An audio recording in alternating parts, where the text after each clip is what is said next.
Good morning everyone. Welcome back to GK today. This is नुज़हात सना.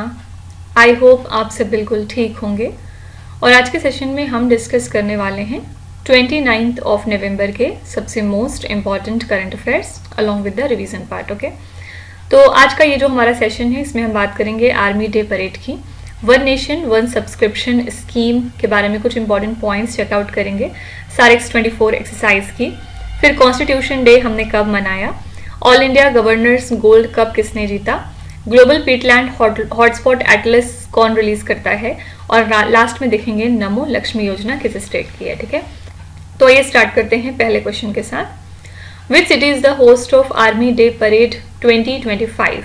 सेना दिवस parade 2025 का आयोजन कौन सा शहर करेगा?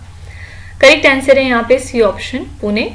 पुणे होस्ट करेगा आर्मी डे परेड को पहली बार ऑन 15th ऑफ जनवरी 2025 और इस परेड के थ्रू हम ऑनर करते हैं फील्ड मार्शल KM करियप्पा को, जो कि इंडिया के first army commander in chief हैं इन द ईयर 1949. ठीक है, तो ट्रेडिशनली ये दिल्ली में हुआ करता था, लेकिन 2023 के बाद से इस इवेंट के लिए जो सिटीज़ हैं यानी कि जो होस्ट सिटीज़ होती हैं उनको रोटेट किया जाने लगा और बेंगलुरु ने होस्ट किया था इस इवेंट को 2023 में, लखनऊ ने होस्ट किया था 2024 में और फाइनली पुणे होस्ट करेगा इसको 2025 में. पुणे का ये जो सिलेक्शन है ये हाईलाइट करता है इनके मिलिट्री हेरिटेज को और इनके रोल को as the southern commander HQ. और इवेंट्स में क्या क्या चीज़ें होंगी, जैसे कि मार्चिंग कंटिजेंट्स यहाँ पे ऑर्गेनाइज किए जाएंगे, मैकेनाइज्ड कॉलम्स होंगे, डिफेंस टेक एग्जिबिट्स होंगे, कॉम्बैट डेमोज और मार्शल आर्ट्स. ठीक है, इसके अलावा एक नो योर आर्मी नाम का एग्जीबिशन भी इस्टेब्लिश किया जाएगा या शोकेस किया जाएगा जनवरी में और यहाँ पे एडवांस्ड वेपनरी और सोल्जर इंटरेक्शंस को दर्शाया जाएगा. इस इनिशिएटिव का पर्पस है यूनिटी को फॉस्टर करना और सिटीजन्स को कनेक्ट करना with the armed forces. Okay, तो कौन सी सिटी होस्ट है आर्मी डे परेड 2025 के लिए? Answer is C option, Pune. Okay, अगली स्लाइड में चलिए हम समिट्स एंड कॉन्फ्रेंसेस के कुछ क्वेश्चंस रिवाइज करते हैं. The first one here is, recently where was the second edition of India-Australia-Indonesia Trilateral Maritime Security Workshop conducted? इसका सेकेंड एडिशन हाल ही में हुआ था कोची केरला में. Where was the International Conference on Communication and Dissemination of Traditional Knowledge held? ये conference conduct की गई गुरुग्राम में, गुरुग्राम हरियाणा में है और यहाँ पे एक बहुत फेमस हेडक्वार्टर भी है किस चीज़ का? इंटरनेशनल सोलर अलायंस का. Recently, where was the 5th joint group of customs meeting between India and Bhutan held? ये मीटिंग हुई थी लद्दाख में. Recently, where was the World Summit on the Information Society held? ये समिट कंडक्ट की गई है Geneva Switzerland में. Recently, where was the BRICS Literature Forum 2024 held? Answer here is Kazan in the country Russia. Recently, where was the 21st edition of Commonwealth Parliamentary Association Zone 3 conference organized? ये conference हुई थी azole Mizoram में. Recently which institute hosted the all India research scholar summit 2024? इस summit को host किया है IIT Madras ने. ठीक है, इसके अलावा IIT मद्रास जो है इन्होंने अपना पहला आउटसाइड इंडिया कैंपस डाला था कुछ दिन पहले, कहाँ पे? जंजीबार, तंजानिया कंट्री में. ठीक है, क्वेश्चन नंबर 2 है, what is the primary objective of the one nation one subscription scheme? एक राष्ट्र एक सदस्यता योजना का प्राथमिक उद्देश्य क्या है? तो यूनियन कैबिनेट ने अप्रूव कर दिया है one nation one subscription scheme को फॉर नेशन वाइड एक्सेस सभी स्कॉलरली रिसर्च आर्टिकल्स और जर्नल्स के लिए. इसको एडमिनिस्टर किया जाएगा through a digital user friendly process for the government higher education institutions. इसके अलावा central research and development labs के लिए भी. तो ये स्कीम सपोर्ट करता है रिसर्च एंड इनोवेशन को और ये कॉम्प्लीमेंट करेगा ANRF इनिशिएटिव को और साथ ही information and library network coordinate करेगा नेशनल सब्सक्रिप्शन को, जहाँ पे जर्नल्स का एक्सेस आपको प्रोवाइड किया जाएगा थ्रू अ यूनिफाइड पोर्टल. इस स्कीम में कवर किए जा रहे हैं सभी गवर्नमेंट द्वारा managed higher education and research and development institutions को और इसके लिए 6,000 करोड़ रुपए एलोकेट किए गए हैं इस स्कीम के लिए फ्रॉम 2025 टू 2027 और इसी के साथ ये इन्हांस इससे होगा गवर्नमेंट का एजुकेशन इनिशिएटिव और जो एक्सेस है to the quality higher education वो भी सपोर्ट होगा. ठीक है, तो one nation one subscription scheme को यूनियन कैबिनेट ने अप्रूव कर दिया है। पर्पस क्या है? To offer country wide access to the scholarly research articles and the journals. ठीक है, यहाँ पे हमने बात करी है इंफॉर्मेशन एंड लाइब्रेरी नेटवर्क की। तो कौन से साल में इसको स्टैब्लिश किया गया था? 1988 में। किसने किया था? यूनिवर्सिटी ग्रांट्स कमीशन के द्वारा हुआ था। इसका हेडक्वार्टर आपसे यहाँ पे पूछा जा सकता है कि इसका हेडक्वार्टर्स कहाँ पे लोकेटेड है? तो गांधीनगर गुजरात में है। ठीक है, कौन सी कंट्री है जो सबसे ज्यादा पैसा खर्च करती है अपने जीडीपी का on research and development? This is the country Israel. ये बात जरूर याद रखिएगा। ठीक है, अगली स्लाइड में आइए हम कुछ गवर्नमेंट स्कीम्स को रिवाइज कर लेते हैं। The first one is Rashtriya Arogya Nidhi scheme is administered by which ministry?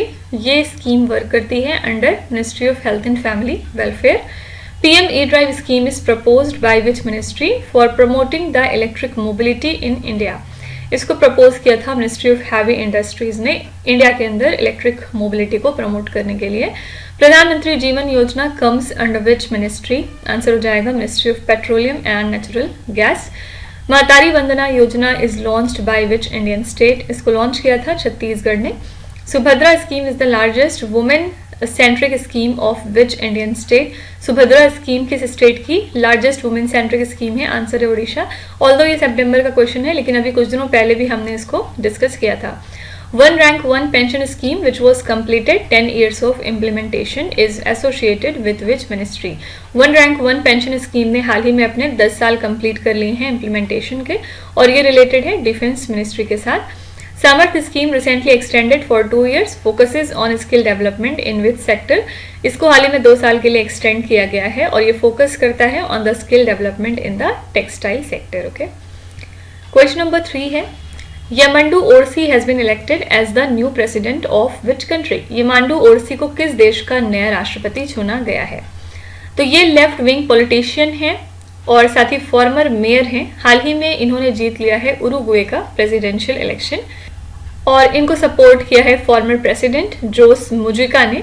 इनका फोकस रहेगा एनवायरमेंटल पॉलिसी, सोशल इंक्लूजन और balanced approach to economic growth. Okay, तो हमें बस ये याद रखना है कि उरुग्वे कंट्री के लिए नए प्रेसिडेंट कौन इलेक्ट हुए हैं। इनका नाम है यामांडू ओरसी। इनका नाम बस याद रखिएगा आप। ठीक है, अगली स्लाइड में कुछ पर्सनालिटीज देखते हैं जो न्यूज में आई किसी न किसी रीजन से।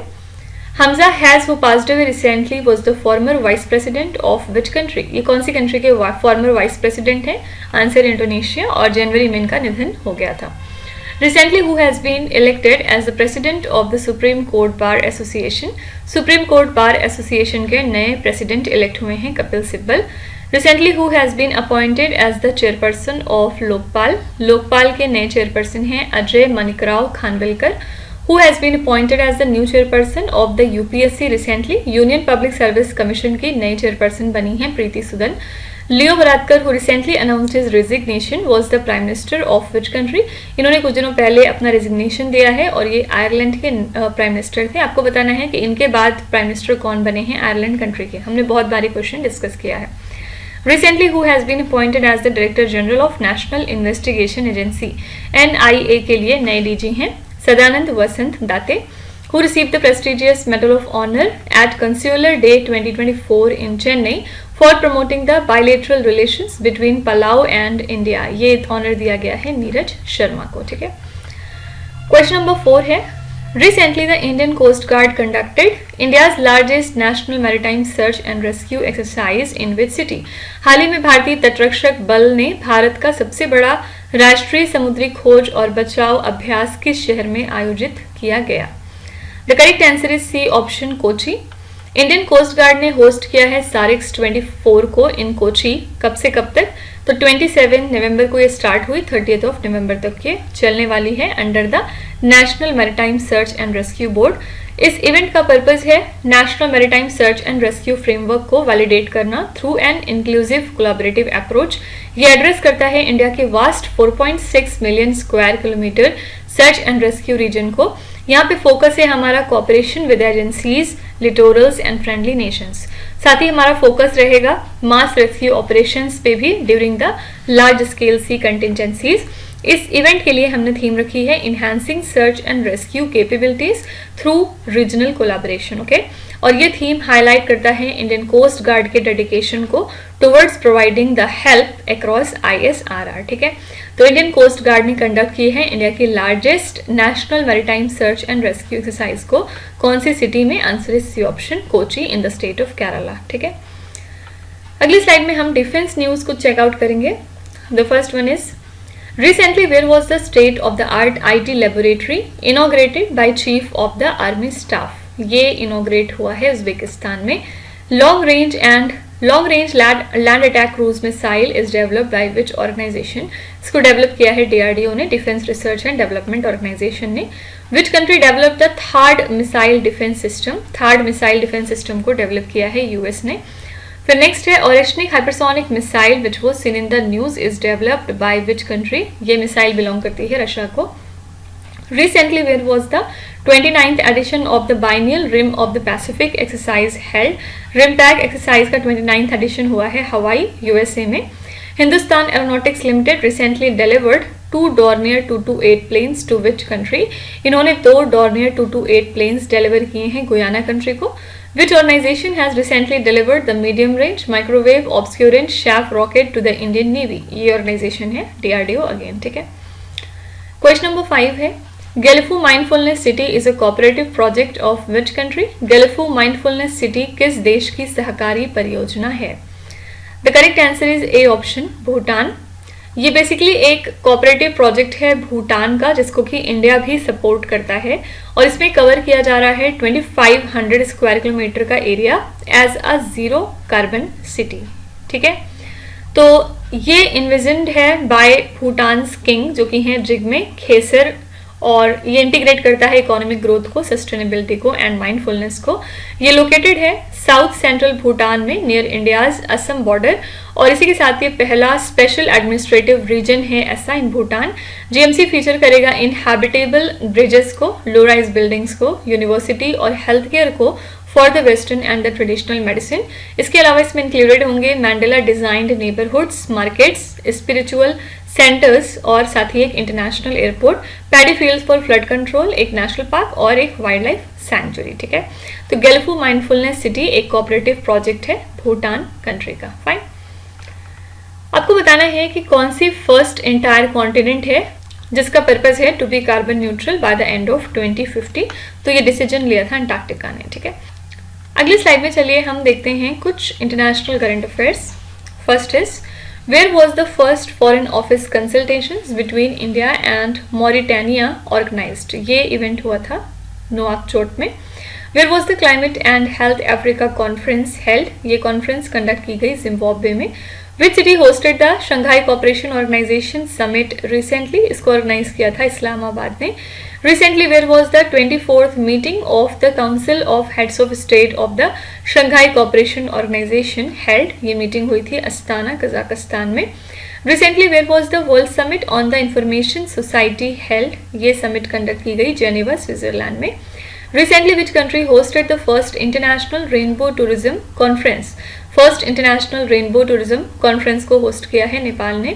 Recently, where was the first ever trilateral service planning conference called as परिवर्तन चिंतन हेल्ड? ये पहला ऐसा ट्राइलेटरल सर्विस प्लानिंग कॉन्फ्रेंस था और ये कंडक्ट किया गया है दिल्ली में। फाइन, क्वेश्चन नंबर 6 है which day celebrated as constitution day in India? Bharat में किस दिन को संविधान दिवस के रूप में मनाया जाता है? Correct answer is C option 26 November. यहाँ पे प्रेसिडेंट द्रौपदी मुर्मू ने एड्रेस किया है दोनों हाउसेज ऑफ पार्लियामेंट को to mark 75 years since India's constitution was adopted. Doctor Bhimrao Ambedkar ने प्रेजेंट किया था draft constitution to the constituent assembly. कब किया था? On 4 November 1948। और कॉन्स्टिट्यूशन डे जिसको आप संविधान दिवस के नाम से भी जानते हैं, इसको हम एनुअली सेलिब्रेट करते हैं 26 नवंबर को, मार्किंग इट्स एडॉप्शन, क्योंकि इसी दिन हमने इसको अडॉप्ट किया था इन द ईयर 1949। ठीक है, तो कॉन्स्टिट्यूएंट असेंबली का जो फाइनल सेशन था वो हुआ था 24 जनवरी 1950 को और बाद में कॉन्स्टिट्यूशन इफेक्ट में आ गया था 26 जनवरी 1950 को। इसको हम सेलिब्रेट करते हैं एज द रिपब्लिक डे, ठीक है। तो 2015 में गवर्नमेंट ने डेजिग्नेट किया था 26 नवंबर को as the constitution day to honour the legacy of doctor Bhimrao Ambedkar. पहले इस दिन को हम ऑब्जर्व करते थे एज द लॉ डे, ठीक है। तो सिंपली याद रखिएगा कि कॉन्स्टिट्यूशन डे हमने कब सेलिब्रेट किया है, आंसर है सी ऑप्शन 26 नवंबर को, ओके। अच्छा, मैंने यहाँ पे आपको बताया कि 1950 में ये कॉन्स्टिट्यूशन इफेक्ट में आ गया था। क्या आप बता सकते हैं कि जो पहला अमेंडमेंट किया गया कॉन्स्टिट्यूशन में वो कब किया गया था?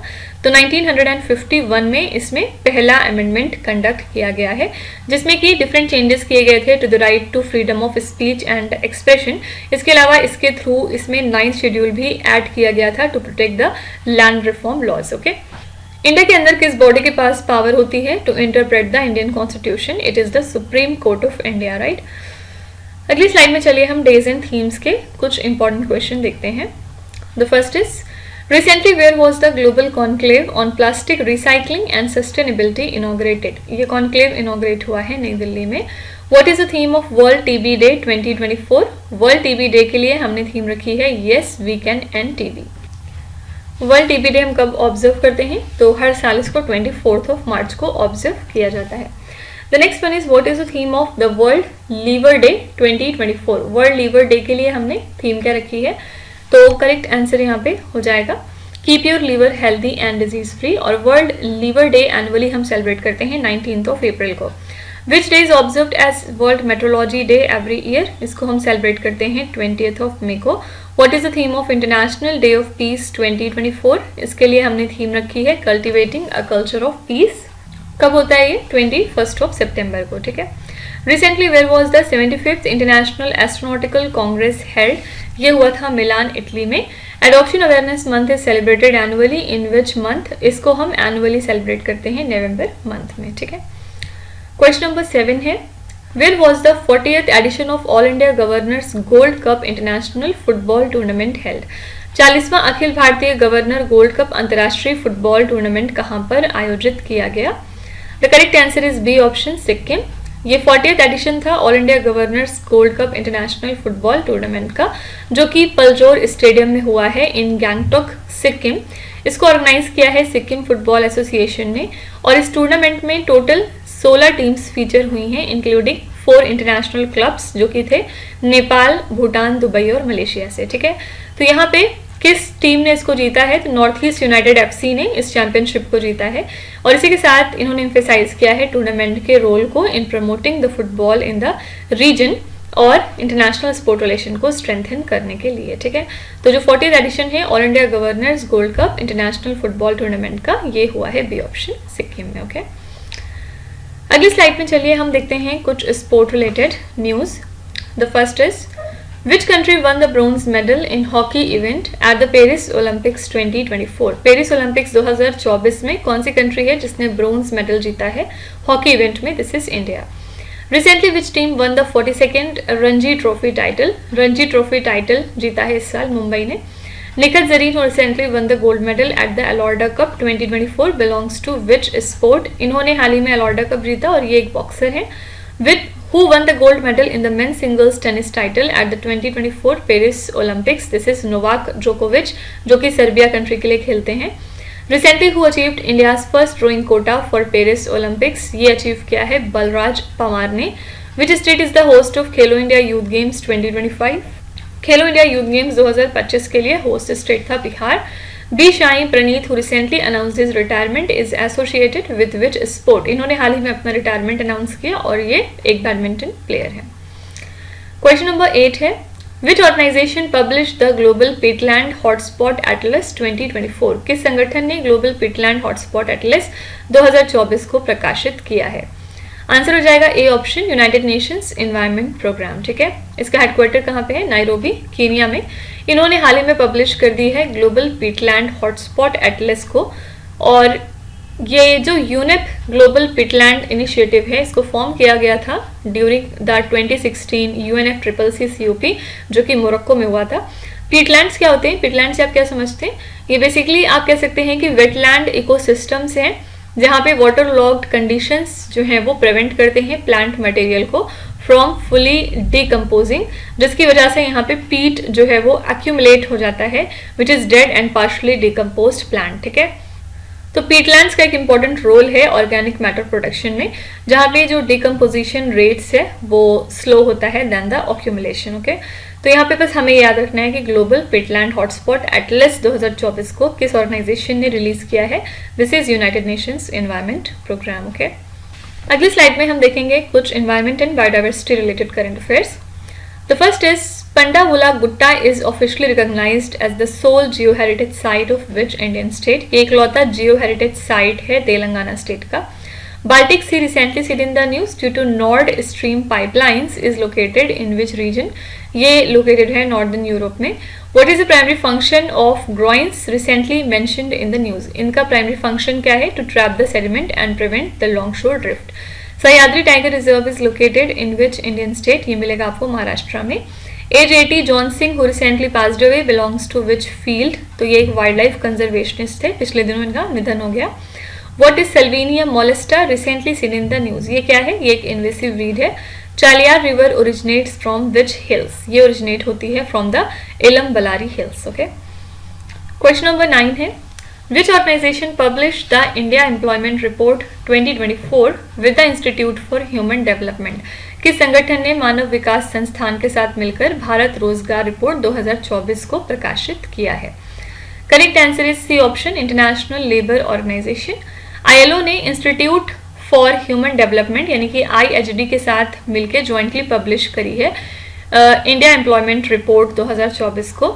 इस रिपोर्ट में इन्होंने शो किया है एक इम्प्रूव्ड एम्प्लॉयमेंट सिनेरियो इंडिया के अंदर, जहां पे इन्होंने बताया है कि जो ग्लोबल यूथ अनएम्प्लॉयमेंट है ये डिक्रीज हुआ है अगर हम 2021 से कंपेयर करें तो। ठीक है, क्योंकि 2023 में ये वैल्यू हो चुकी है 13.3% और जबकि 2021 में ये वैल्यू थी 15.6%। इंडिया का जो यूथ अनएम्प्लॉयमेंट रेट है यानी कि जो लोग 15 to 29 year of age group में आते हैं वो 10.2% रहा इन 2023 to 2024 और ये ग्लोबल एवरेज से भी कम है। ठीक है, साथ ही जो वर्कर पॉपुलेशन रेशियो है फॉर यूथ वो भी इंक्रीज हुआ है, क्योंकि 2017 से 18 में ये वैल्यू थी 31.4% और बाद में जाके ये वैल्यू 2023 से 24 में हो गई है 41.7%। और इससे हमें पता चलता है कि एम्प्लॉयमेंट बढ़ गया है। ठीक है, तो रिपोर्ट ये जो है इंडिया एम्प्लॉयमेंट रिपोर्ट 2024 इसको पब्लिश किया इंटरनेशनल लेबर ऑर्गेनाइजेशन ने, किसके साथ मिलके? इंस्टीट्यूट फॉर ह्यूमन डेवलपमेंट के साथ मिलके। और अंदर की ये सारी जो बातें हैं ये आपके वनडे एग्जाम के लिए इंपॉर्टेंट नहीं है। ठीक है, अगली स्लाइड में चलिए हम कुछ रिपोर्ट्स देख लेते हैं। The first question is The Asia Pacific Climate Report 2024 is a new initiative of which organization? ये रिपोर्ट एक नई इनिशिएटिव है ADB का, Asian development bank, headquarter line करता है फिलीपींस में। State of global climate report is released by which organisation? इस report को दिया है वर्ल्ड मेट्रोलॉजिकल ऑर्गेनाइजेशन ने। What is the rank of India in the Rule of Law Index 2024 which is released by the World Justice Project? इसमें India की rank थी 79। Which organization recently published the report Sustainable Development Report 2024? ये publish किया है Sustainable Development Solutions Network ने। Global Waste Management Outlook 2024 is published by which one of the following organization? ये दिया था UNEP ने। UNEP का हेडक्वार्टर है नाइरोबी कीनिया में। Which organization recently released the Navigating New Horizon, a Global Foresight Report? ये publish कराया था UNEP ने। Fiscal Monitor Report is given by which organization? ये देता है IMF, international monetary fund, headquarter है वॉशिंगटन DC में। ठीक है, लास्ट क्वेश्चन है Which state government launched the नमो लक्ष्मी योजना? किस राज्य सरकार ने नमो लक्ष्मी नाम की योजना शुरू करी है? ये योजना है गुजरात की सरकार की और इसको इनॉग्रेट कर दिया है गुजरात के चीफ मिनिस्टर भूपेंद्र पटेल ने। इसके अंतर्गत फाइनेंशियल असिस्टेंस दिया जाएगा 50,000 रुपए का ओवर 4 ईयर्स यानी कि 4 सालों में टू द गर्ल स्टूडेंट्स जो कि 9 to 12 ग्रेड्स में पढ़ती हैं। ठीक है, और इसके लिए बजट तैयार किया गया है 1250 करोड़ रुपए का फॉर द फिस्कल ईयर। इस इनिशिएटिव का पर्पस है गर्ल्स को एम्पावर करना थ्रू एजुकेशन और जो भी फाइनेंशियल बैरियर्स हैं उनको एड्रेस करना that lead to drop out यानी जिसकी वजह से ड्रॉप आउट्स होते हैं।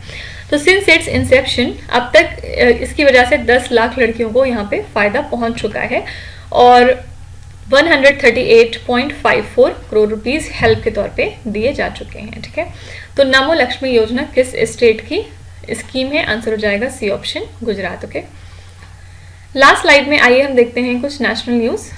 First is recently the India's first Chadwick House Navigating Audit Heritage Museum has been inaugurated at which place? ये इंडिया का पहला चैडविक हाउस म्यूजियम है और ये इनॉग्रेट हुआ है शिमला में। Recently which state has become the first in the country to recognize the warrants and summons served through digital means? ये स्टेट है Madhya Pradesh. What is the theme of जल शक्ति अभियान कैच द रेन 2024 कैंपेन? इस campaign के लिए हमने theme रखी है नारी शक्ति से जल शक्ति। Recently, National Council for Cement and Building Materials Incubation Center was inaugurated by which ministry? इसको inaugurate किया है Ministry of Commerce and Industry ने। Recently, where was the India Bioenergy and Tech Expo 2024 inaugurated? ये inaugurate हुआ नई दिल्ली में।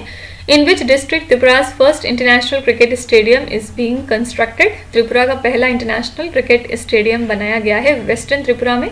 Operation chakra 3 which was seen in the news is associated with which institution?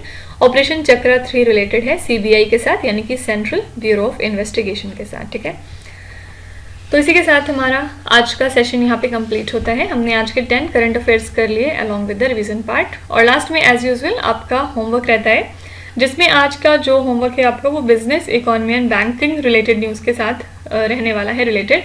यहाँ पे आप स्क्रीन पे देख सकते हैं 7 क्वेश्चंस आपको दिए जा रहे हैं एज अ होमवर्क, और ये सारे क्वेश्चंस हम पीछे कहीं ना कहीं पढ़ चुके हैं ऑलरेडी। आपको यहाँ पे ध्यान से हर क्वेश्चन को पढ़ना है और इनको अटेम्प्ट जरूर करना है। जितने भी आपको आते हैं आप उनका जवाब कॉमेंट में लिख सकते हैं। ठीक है, कंक्लूड करने से पहले मैं आपको फिर से याद दिला दूं कि ये सारे क्वेश्चंस हमारी डेली 20 MCQ सीरीज का हिस्सा हैं in the GK today Android application. तो आप में से अगर कोई भी इनका PDF फॉर्मेट चाहता है तो वो उस कोर्स को जाके सब्सक्राइब कर सकते हैं bye paying a very nominal fees. तो कल फिर मिलते हैं कल के इंपॉर्टेंट करंट अफेयर्स के साथ। Till then stay tuned. Thank you so much for watching, and please do not forget to subscribe to GK Today. With this, me Nuzhat Sana signing off.